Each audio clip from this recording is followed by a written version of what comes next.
That seagull stew was absolutely delicious. Mwah. Chef's kiss.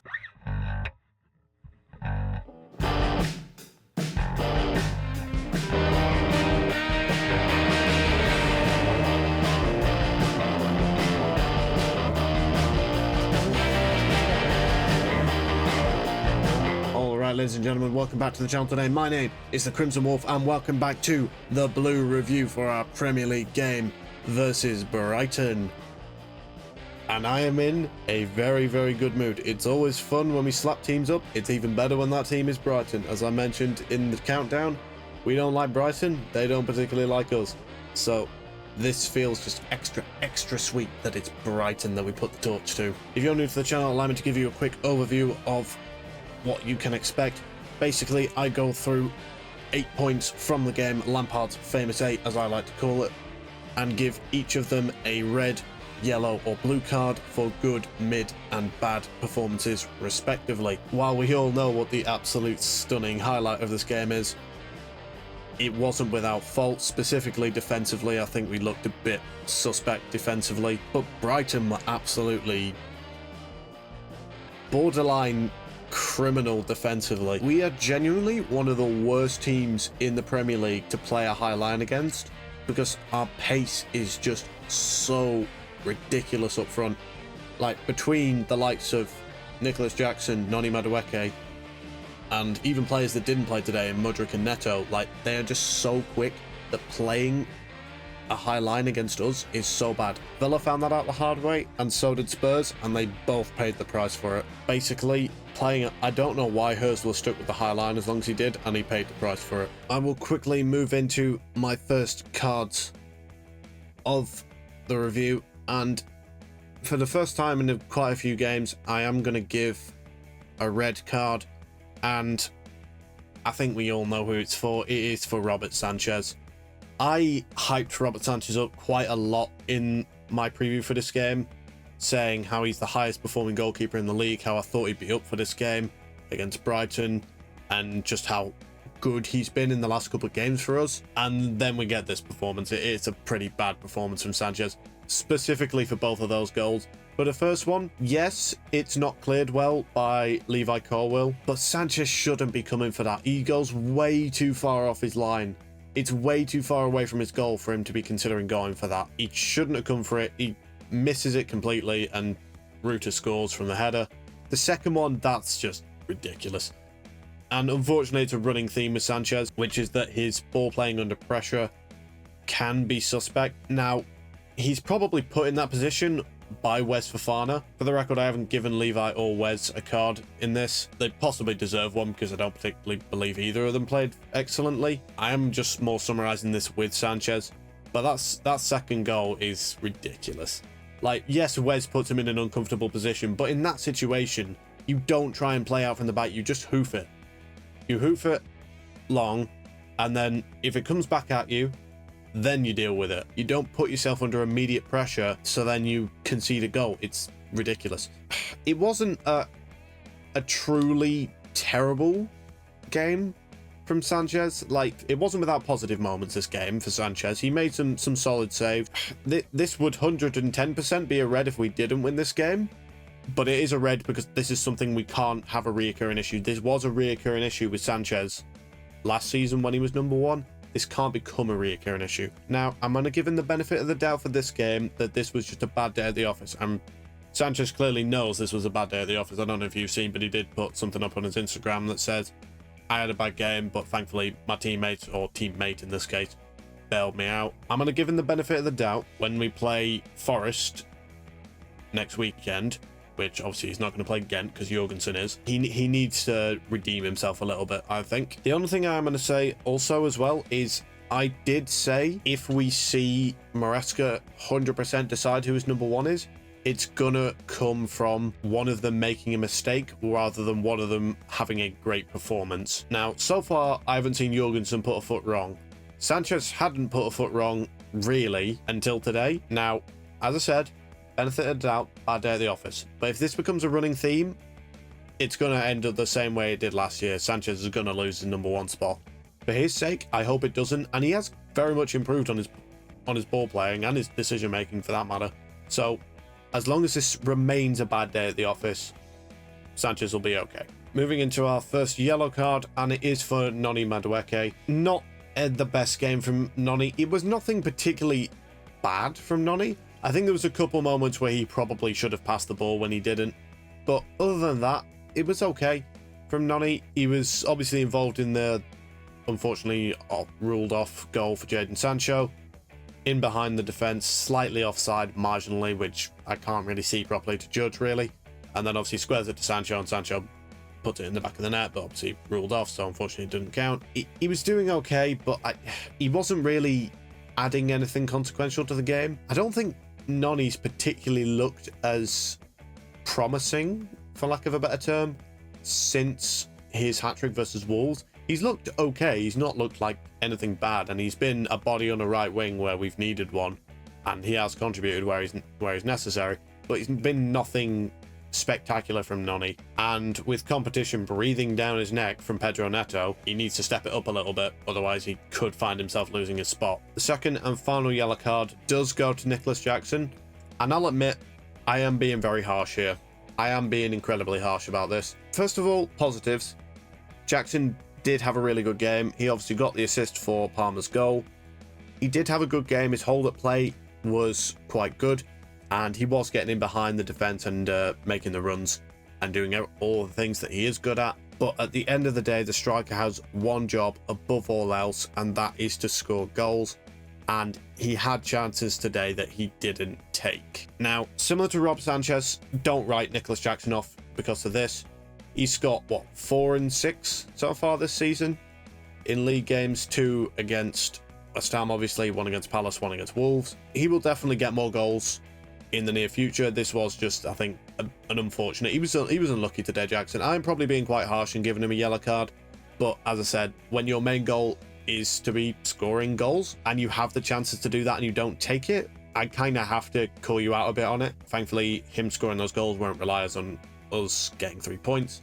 So he's probably a bit spared for that. But again, good performance, well round, but he does need to be burying a couple more shots than he is. Moving into our first blue card, and it is for Enzo Fernandez. I genuinely believe Enzo Fernandez is becoming one of, if not the most underrated player in this Chelsea side. Someone said it on social media, I can't remember who, credit to whoever said it by the way, which is that we don't notice Enzo Fernandez that much when he's there, but we miss him a lot when he isn't. And we saw that quite a lot in the Bournemouth game. Enzo just does that job that not really anybody else can do. Like, yes, Caicedo is that absolute hunter on the pitch that will just go and win the ball back from all over the shop, and Lavia is someone with the ball winning ability and the deep line playmaking ability. But Enzo's just, his link-up play between the defense and the attack is something we just sorely miss when it isn't there. So, and today he was really, really good. I think he is really underrated. I know there's a lot of people, one in particular, and you know who I'm talking about, who massively underrate Enzo. I think we need to start putting a bit of respect on his name. He is performing for us. This was a pretty solid performance from Enzo. Some of the balls he was playing forward were incredible. He was a part of the second goal we scored, playing the ball in for Jadon Sancho, who was fouled in the box. Very important role for Enzo. And he's becoming better. I think he's been better since the hernia surgery. I think we're going to see only more from Enzo. Second blue card goes to the man in the thumbnail of the last video, the best left back on the planet, marvelous Marc Cucurella. I said it last time, I will say it again.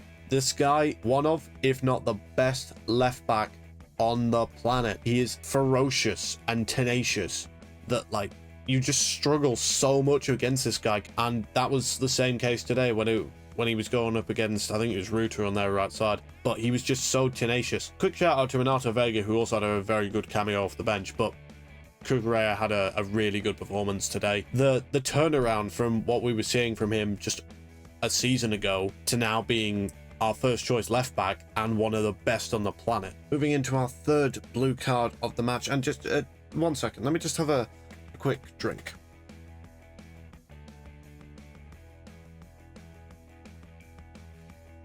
That was not water, by the way. That is Man United tears, because Jadon Sancho is an absolute baller. This guy, oh, I laugh every time I see Man United fans on social media. They all hate watching. They all just watching, wanting Sancho to fail, thinking, oh, this guy's so shit, this guy's this, that, and the other. And every time, he just goes and proves them wrong. This man is 3 in 3 for assists now. The assist for Cole Palmer's 4th goal, on top of the fact that he was the one that won the penalty for the 2nd. We have absolutely robbed Man United here, man. This is insane. It amuses me so much. They paid 60 million for Mason Mount. We are going to pay 25 million for Jadon Sancho. And we've already got the better deal. 3 games in to Sancho's Chelsea career, and we've already got the better deal. It's just, it's so funny. It's just hilarious to me. Also, if you're watching this, Trey, or anybody watching this who knows him, that guy, that Man United fan who just appears on Twitter every now and then and is just colossally cursed. Cry more, by the way. Keep on hate watching. You keep saying, oh, every week I'm gonna laugh at Chelsea, and it never happens. Come back to me when you've even managed to manifest a chuckle watching our game. They don't make buckets big enough for the amount you've been crying. But now, for the card you have all been waiting for. The man, the enigma, the legend, the best player in the league. One of, if not the best player on the planet. And his name is Cole Palmer. Woo! What a game. What a game from Cole Palmer. Record-setting Cole Palmer. No player in the history of the Premier League, this is over 30 years of history, has scored 4 goals in 45 minutes of football, in the first 45 minutes of football, sorry. You think of some of the legends that have played in this league, the Henrys, the Rooneys, the Ronaldos, your Kanes, your Lampards, your Gerrards, your Scholes, Aguero. Like, you think of all those legends, none of them, not one of them has scored 4 goals inside the first 45 minutes, and yet Cole Palmer has done it. This man, I cannot get my head around why Man City let us have this guy for 40 mil, no less. Like, people, we saw that at the end of the transfer window last year, and we're thinking 40 mil, it's a bit much for this guy. Now we're looking back and it's just like, bargain. Steal. Oh, these guys, we've ripped them off so badly, and we have. Why? I cannot understand it, why they let him go, because they have got players that are genuinely not even half as good as Cole Palmer. I know it's Man City, so like, that's probably a bit too far, but I don't care. I'm hyped up right now, and Cole Palmer is absolutely brilliant. He is the best player in the league. I will fight anybody over this right now. He is the best player in the league. Foden? Hell no. Haaland, striker, not a particularly good player. De Bruyne, injured. Salah, nah. Saka, this guy is just so good. Unbelievably good. I'm running out of words to describe this guy. Just, I mean, you look at the goals. The first one, it's a really good bit of play from Nicholas Jackson. It's a really bad pass from Adam Webster, to be fair, like massively underhit. Jackson runs onto that. He goes one-on-one with the goalkeeper, and he does actually really well, Nicholas Jackson, to be fair. Like, he's one-on-one. He holds the ball up as long as possible for Cole Palmer to get parallel with him. He squares the ball to him, and Palmer rifles it into the back of the net for the first goal. The second goal is the penalty won by Jadon Sancho. It is a penalty. I was like clarifying that. It is definitely a penalty. So Palmer sends Verbruggen the wrong way, just rolls it into the bottom left corner. The king of the penalty spot is never going to miss. He's now 10 in 10 in Premier League penalties. The only one with a better Premier League record is Yaya Toure, who is 11 in 11. So one more penalty and he's got that record. Another one, and he's possibly the best penalty taker in the history of English football, or Premier League football at least. And then the third goal is something out of fiction. I still don't believe it's happened. I was flabbergasted when Enzo Fernandez scored his free kick. And to see that fly in from even further out than that one was, and just curl into the top corner, Verbruggen, absolutely no chance. That free kick is absolutely fantastic. Out of the top drawer, into the top bins, just some absolutely special. And then the fourth goal, also a very equally good goal. It's a good through ball from Jadon Sancho, and the amusing bit is, and I didn't notice this until watching Match of the Day, which is when you look at it, he has about 4 players around him, and none of them are really paying attention to him. Biggest mistake they ever made, because as soon as Sancho plays that ball, he's away. They have no idea what hit him. He's 1-on-1 with Verbruggen, and he beats him at the near post to make it 4 inside of, what, 40 minutes? That's outrageous. Absolutely outrageous. Granted, some of the defending from Brighton was borderline, I don't know if I can say this, but I'm going to say it, borderline suicidal. Like, it's absolutely ridiculous, that high line, and we just picked him apart from it. Cole Palmer is a generational talent. He is England's best player by a country mile, honestly. The fact that Gareth Southgate, that idiot Gareth Southgate, had him on the bench throughout the entire campaign is a joke. A complete joke. I understand the want to play Bellingham, because Bellingham came into that tournament on fire and one of, if not the best player in the world. I get that, but when Bellingham started underperforming, when Foden especially started underperforming, why the hell was he staying on the bench? Like, literally, the final 2 games of the Euros versus the Netherlands and Spain, he got the winning assist for Watkins and nearly became a national hero when he scored that goal in the final. I genuinely, I really hope at some point I meet Gareth Southgate so I can ask him this question, because nobody on the face of the earth can rationalize leaving this guy on the bench, and that goes for club football. I don't care who you are. Cole Palmer gets into any team in world football. I don't care if you're Madrid, I don't care if you're Bayern, and I damn sure don't care if you're Man City. He gets into your team. This guy is just unbelievable, absolutely unbelievable. I just run out of things to say. The last card is going to be for Enzo Maresca, and just I am just in love with Enzo Maresca, man. Whisper it quietly, but our sporting directors are starting to look like geniuses. You will never hear me say that possibly ever again, but this is looking like a complete genius appointment. What Maresca has done in such a short space of time, how he was able to get the players on side within a matter of weeks after they were still probably quite crestfallen from Pochettino being, granted, quite unceremoniously sacked, and then him coming in, immediately getting them all on side, and then integrating his style of football almost instantaneously. Now, the preseason was not great. No sugarcoating that, it wasn't. 1 win in fairly winnable fixtures against Club America, and then I think, what, 2 draws and 3 losses, something like that. Not perfect by any stretch of the imagination. And then obviously it didn't start particularly well with the loss to Man City, but it's Man City, so we pretty much read that off.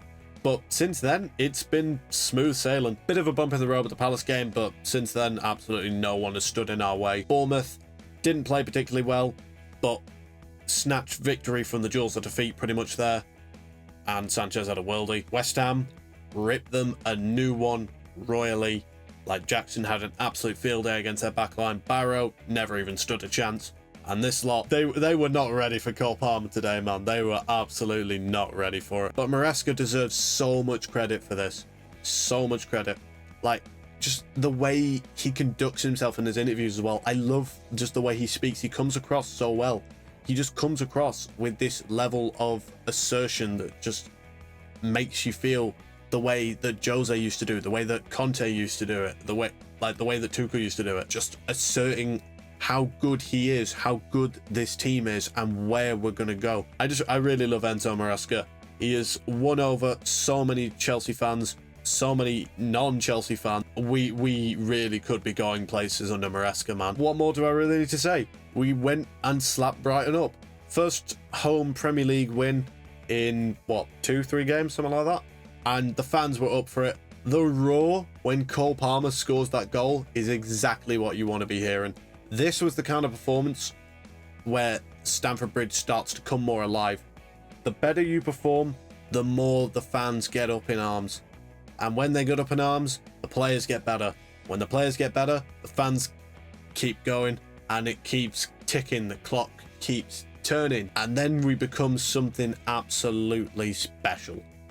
If we're not already that. I don't have the words. I'm genuinely quite speechless. So, yeah, just Maresca is... whatever he learned from Pep, he's clearly learned well. So we are going places, people. We are going places. And hopefully it's called the Champions League. So that was my match review for our Premier League game versus Brighton. Thank you all very much for watching. I hope you all enjoyed. Please leave a comment down below on your thoughts from the match, as well as, do you genuinely believe that Cole Palmer is or is not the best player in the world right now? And if not, who do you think is? So with all that being said, I will sign off here. My name is the Crimson Wolf. I am the reddest Chelsea fan on the internet, and you have all been amazing, and I will see you in the next video. Good luck with it.